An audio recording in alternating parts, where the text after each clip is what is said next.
পিয়ালের অবস্থা দেখে কান্নায় ভেঙে পড়ল ফুলকি সহ সবাই। হ্যাঁ বন্ধুরা, এমনটাই দেখা যাবে। তাই সম্পূর্ণ জানতে ভিডিওটিতে লাইক দিয়ে চ্যানেলটি সাবস্ক্রাইব করে দেখতে থাকুন। গল্পের শুরুতেই দেখা যাবে ফুলকি সহ সবাই মিলে রুদ্র বাড়িতে হইচই করতে থাকে।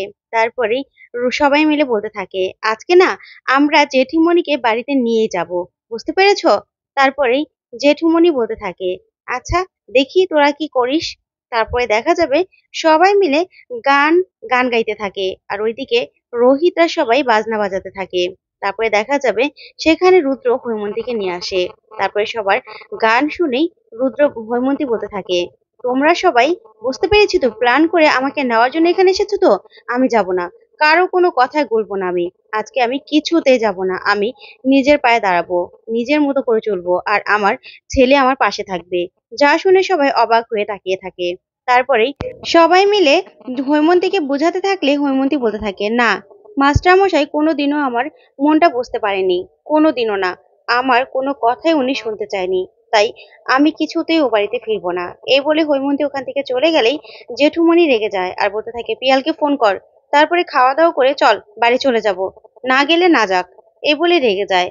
তারপরে ফুলকি বারবার করে পিয়ালকে ফোন করতে থাকে, কিন্তু পিয়ালের ফোনে কিছুতেই পিয়ালকে পায় না। তারপরে দেখা যাবে ফুলকির মনটা খারাপ হয়ে যায়, বলতে থাকে, পিয়াল দাদাকে তো কিছুতেই ফোনে পাচ্ছি না। তখনই তমালরা বলতে থাকে, আচ্ছা আমরা বরং খেতে থাকি, তারপরে খেতে খেতে পিয়াল চলে আসবে। ঠিক তখনই দেখা যাবে ওইদিকে পিয়াল পায়েলকে সাইকেলের পিছনে বসিয়ে চালাতে থাকে। তারপরে পায়েল বলতে থাকে, পিয়াল একটু সাবধানে চালা, এভাবে যদি পড়াশোনাটাও করতি না ভালো হতো। তখন পিয়াল বলে, শোন, পড়াশুনো করি, কিন্তু তোর মতো সবসময় মুখ বুজে বইয়ের মধ্যে বসে থাকি না, চল তো। এই বলে ওরা যেতে লাগলে হঠাৎ করেই পিয়াল দেখতে পায় যে সামনে ওভারব্রিজ ভেঙে পড়ছে। তখনই পিয়াল চমকে যায়। তারপরে দেখা যাবে পিয়াল পায়েলকে ধাক্কা দিয়ে সরিয়ে দেয় আর নিজেই সেই ভাঙাচোরার মাঝখানে পড়ে যায়। আর তখনই পায়েল চিৎকার করে ওঠে পিয়াল বলে। ওইদিকে দেখা যাবে ফুলকির মনটা খুব খারাপ, পিয়ালের ফোন কিছুতেই পাচ্ছে না। তারপরে লাবুকে বলতে থাকে, দিদি ভাই, পিয়াল দাদার ফোন তো কিছুতেই লাগছে না, কেমন যেন একটা শব্দ করে কেটে যাচ্ছে। তখনই লাবু বলতে থাকে, এত চিন্তা করিস না তো, চলে আসবে। ঠিক তখনই রুদ্র আসে আর এসে বলতে থাকে, মাস্টারমশাই মাস্টারমশাই, ভগবানপুরে নাকি ফ্লাইওভার ভেঙে পড়েছে, আমাকে এখনই সেখানে যেতে হবে। আমি যাচ্ছি, আপনারা বরং এখানে থাকুন। এই বলেই সেখানে রুদ্র বেরিয়ে পড়ে, আর রিকিও। ওইদিকে দেখা যাবে লাবু তখনই টিভিটা ছাড়ে, আর ওইদিকে ফুলকি বলতে থাকে যে পিয়াল দাদাও তো সেদিক দিয়ে আসবে। তারপরেই তমাল বলতে থাকে, হ্যাঁ ওর তো ওদিক দিয়ে ফেরার কথা। তখন কাবেরী বলে, না না, পিয়াল ফ্লাইওভারে কেন উঠবে? তারপরে অংশুমান বলতে থাকে, না ফ্লাইওভারে না উঠলেও ফ্লাইওভার তো ভেঙে পড়েছে, তাই নিচে থাকা মানুষজন তো ইনজুরি হবে। ঠিক তখনই ওরা ভাঙাচোরা দেখতে থাকে টিভির মধ্যে, আর সাংবাদিকরা ভিডিও লাইভ টিভি চালাতে থাকে। সেগুলো দেখে খুবই কষ্ট পেতে থাকে হৈমন্তী সহ সবাই, অবাক হয়ে তাকিয়ে থাকে। তারপর দেখা যাবে সাংবাদিকরা সেই ভিতরের দৃশ্য দেখাতে থাকলে হঠাৎ করে ফুলকির চোখে পড়ে পিয়ালের সেই ঘড়িটা, আর পিয়ালের কথা মনে পড়ে যায় যে পিয়াল তো এই ঘড়িটি আজকে পড়েছিল। তখনই ফুলকি বলে, ওই ঘড়িটা? তখনই ফুলকির দিকে সবাই তাকায়। তখন ফুলকি বলে, হ্যাঁ এটা পিয়াল দাদার ঘড়ি, এই তো হাতটা দেখা যাচ্ছে। তখনই কাবেরী বলতে থাকে, ফুলকি এসব কি বলছো? পিয়ালের ঘড়ি কেন হতে যাবে? হ্যাঁ, এই বলে কাবেরী কাঁদতে থাকে। তারপরে দেখা যাবে সবাই মিলে হইচই পড়ে যায়। আর তখনই রোহিত ফুলকিকে ইশারায় জিজ্ঞাসা করে। তখন ফুলকি বলে, হ্যাঁ পিয়াল দাদারই হাত দেখেছি আমি। তখন রোহিত বলতে থাকে, তমাল তাড়াতাড়ি বেরিয়ে আয়, আমাদের এখনই সেখানে যেতে হবে। তখন অংশুমানও বলতে থাকে, হ্যাঁ আমাকেও সেখানে পৌঁছতে হবে। তারপরে এই বলেই ওরা বেরিয়ে চলে যায়। তারপরে সে ভাঙা জায়গায় আসলেই কেউ ওদেরকে ঢুকতে দেয় না, উদ্ধার কাজ চলতে থাকে। তারপরে দেখা যাবে রোহিত বলতে থাকে, দেখুন আমরা রায়চৌধুরী বাড়ির লোক, আমার ভাই ভিতরে আছে, ওর একটা হাত আমরা দেখেছিলাম, প্লিজ আমাদেরকে ঢুকতে দিন। তখনই অংশুর সাথের অফিসার বলতে থাকে, না না আমি বুঝতে পারছি, আপনাদেরকে আমি চিনি, কিন্তু ভিতরে আপনাদেরকে এখন ঢুকতে দেওয়া যাবে না, এখানে উদ্ধার কাজ চলছে, প্লিজ আপনারা একটু কোঅপারেট করুন। ঠিক তখনই দেখা যাবে রায়চৌধুরী বাড়ির সবাই চলে আসে আর সবাই মিলে কান্নাকাটি শুরু করে দেয়। ওইদিকে তখন অংশ আসে, অংশ এসে বলতে থাকে, রোহিত তোমরা একদম চিন্তা করো না, আমি ভিতরে যাচ্ছি, ভিতরে গিয়ে দেখছি, তোমরা একদম ভেঙে পড়ো না, আমি দেখছি পিয়ালকে পাওয়া যায় কিনা। তারপরে অংশ ভিতরে চলে যায়। ওইদিকে দেখা যাবে কাবেরী এসে কান্নাকাটি শুরু করে দেয় আর বলতে থাকে যে পিয়ালের কোনো খোঁজ পেলে? তারপরে দেখা যাবে শানুও খুব কান্নাকাটি করতে থাকে আর বলতে থাকে, আমার ছেলেটাকে এখানে আমরা দেখেছিলাম, প্লিজ আমাদেরকে ভিতরে ঢুকতে দিন, কিন্তু কেউ ঢুকতে দেয় না। তারপরে দেখা যাবে সেখানে রুদ্ররূপ চলে আসে, আর ওইদিকে ফুলকি পিয়ালের কথা ভেবে কাঁদতে থাকে। তারপর একটু এগোলে দেখতে পায় যে সেই ব্রিজের উদ্বোধনের নাম ছিল রুদ্রপ সান্যালের। তখনই ফুলকি অবাক হয়ে তাকিয়ে থাকে। তখন ধানু বলতে থাকে, ফুলকি এখানে দাঁড়িয়ে আছো কেন, কি করছো তুমি? তখন ফুলকি বলতে থাকে, ধানু দিদি ওইটা দেখো। তখন ধানু ও রুদ্ররূপ সান্যালের নাম দেখে। তারপর ফুলকি বলতে থাকে, এই ব্রিজটা তো কদিন আগে জামাইবাবু উদ্বোধন করেছিল, তাহলে ব্রিজটা কি করে ভেঙে পড়লো? এটার জবাবও তো জামাইবাবুই দেবে, বলো। কারণ বন্যার সময় যখন ত্রাণ চুরি হয়েছিল সেটার জবাব কিন্তু দিতে পারেনি জামাইবাবু, নিশ্চয়ই এটা জবাবও দিতে পারবে না। তখন ধানু বলতে থাকে, ফুলকি এসব তুমি ভেবো না, প্লিজ ওখানে চলো।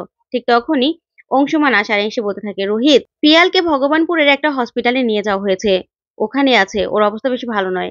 যা শুনে সবাই কান্নায় ভেঙে পড়ে। তখন রোহিতকে বলে, তোমরা যাও সেখানে, আমি দেখছি কি করা যায়।